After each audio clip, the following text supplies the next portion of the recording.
খতমে তারাবি মোহাম্মদপুরে এক মসজিদে ইন্টারভিউ চলতেছে, চতুর্দিকে আওয়াজ খতমে তারাবি। রমজান মাস আসার আগেই তো মুমিনদের ভিতরে আনন্দের জোয়ার বসে, ঠিক না বেঠিক? যারা মুমিন তারা মনে করে রোজাটা যদি আল্লাহ আরো 2 মাস বাড়ায় দিত আরো মজা লাগতো, আরো রোজা রাখতাম, দিনের ভিতরে প্রশান্তি পাইতাম। তারাবিতে এক মজা, সেহরি খাইতে আর এক মজা, ইফতারি সামনে নিয়ে লাড়াচাড়া করে বান্দা এখনো রোজা ভাঙ্গে না, এটার ভিতরে আলাদা মজা আছে না নাই?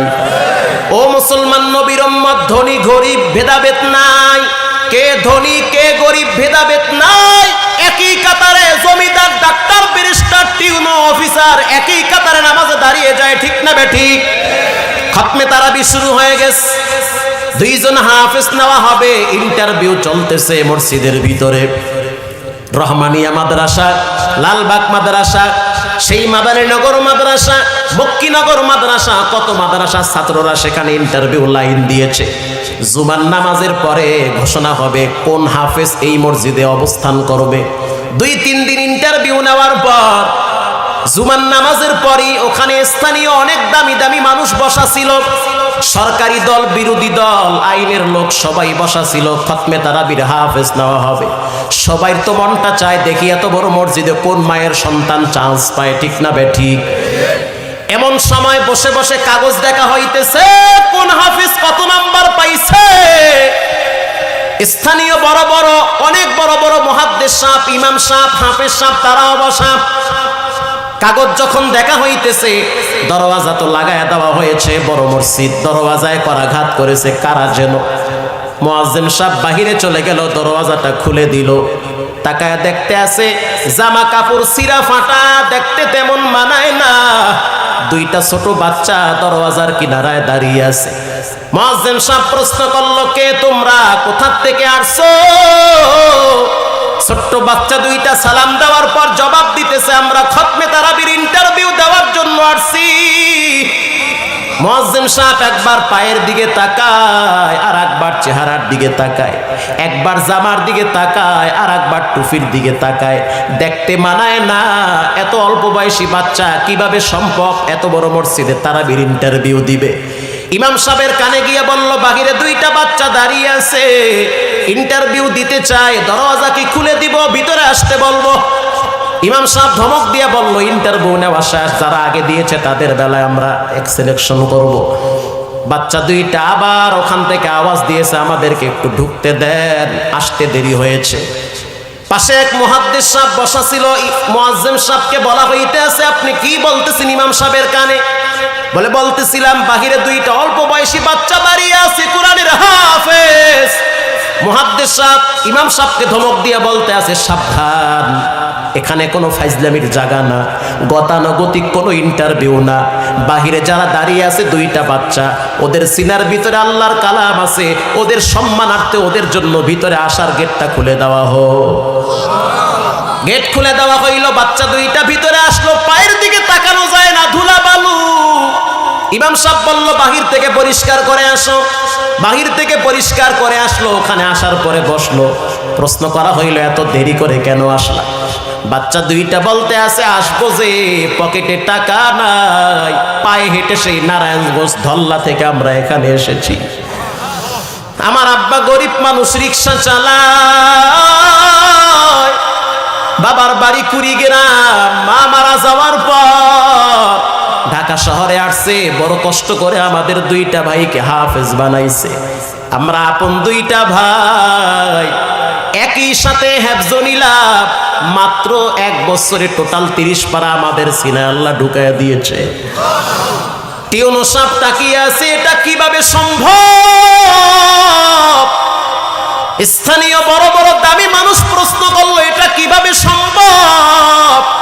এত অল্প বয়সী বাচ্চা, মাত্র 13 থেকে 14 বছর, এদের সিনার ভিতরে 30 পারা কোরআন 1 বছরে কেমনে জমা হয়?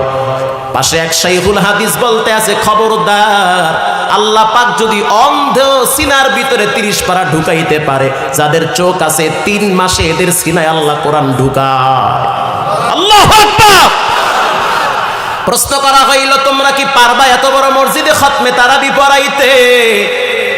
বড় বাচ্চাটা বলল, হ্যাঁ আমি পারবো ইনশাআল্লাহ। 30 পারা কোরআন আমাদের সিনায় জিন্দা আছে, স্পষ্ট মনে আছে। এইভাবেই বলতেছিল, বাচ্চা মানুষ কথার সাইজ বোঝে না, বলেই ফেললো 30 পারা কোরআন আমাদের সিনায় জিন্দা আছে। ইমাম সাহেব প্রশ্ন করলো, একটু তেলাওয়াত করে শোনাও, একটু তেলাওয়াত করে শোনাও, শুনতে চাই তোমার আওয়াজটা কেমন, তোমাদের পড়ার স্টাইল কেমন। তখন ওই বাচ্চা দুইটার ছোট বাচ্চাটা বলতে আছে, প্রশ্ন করলেন, আপনি আমাকে বললেন যে তেলাওয়াত করে শোনাইতে, বললেই তো আপনারা নেবেন না, আপনারা প্রশ্ন করেন, আমরা দুই ভাই উত্তর দেওয়ার প্রস্তুত আছি। সবাই একজন আর একজনের দিকে তাকিয়ে আছে, এটা কিভাবে সম্ভব? এক পৃষ্ঠা কবিতা মানুষ মুখস্থ করতে পারে না, 2 লাইন কবিতা মুখস্থ বেশি দিন থাকে না। অথচ এত বড় একটা কোরআন, ওই শিবানী মহাগ্রন্থ লাউহে মাহফুজ থেকে নাজিল হয়েছে। এই কোরআনটা কিভাবে সম্ভব এভাবে ওপেনে বলতে পারে যে প্রশ্ন করেন আর আমরা জবাব দিব? আল্লাহু আকবার। এবার তাদেরকে বলা হইল, প্রশ্ন করে আগে তোমাদের মন মতো তেলাওয়াত করো। বড় সন্তানটা সূরা বানী ইসরাইল শুরু করলো, সুবহানাল্লাযী আসরা বিআবদিহি লাইলাম মিনাল মাসজিদিল হারাম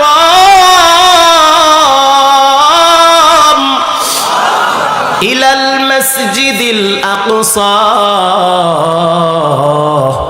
الذي باركنا حوله لنريه من آياتنا إنه هو السميع البصير।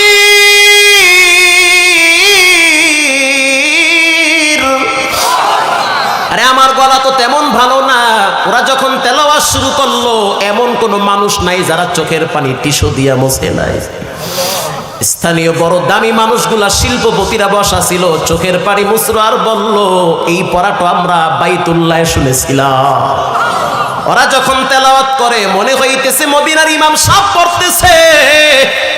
এবার মুহাদ্দিস সাহেব প্রশ্ন করলো, যেই জায়গায় প্রশ্ন করে পৃষ্ঠা পুরা ঠেকায়া দেয়, কোথাও আটকাইতে পারে না, পাড়া ঠেকায়া দেয়, একটা জায়গায় আটকাইতে পারে নাই।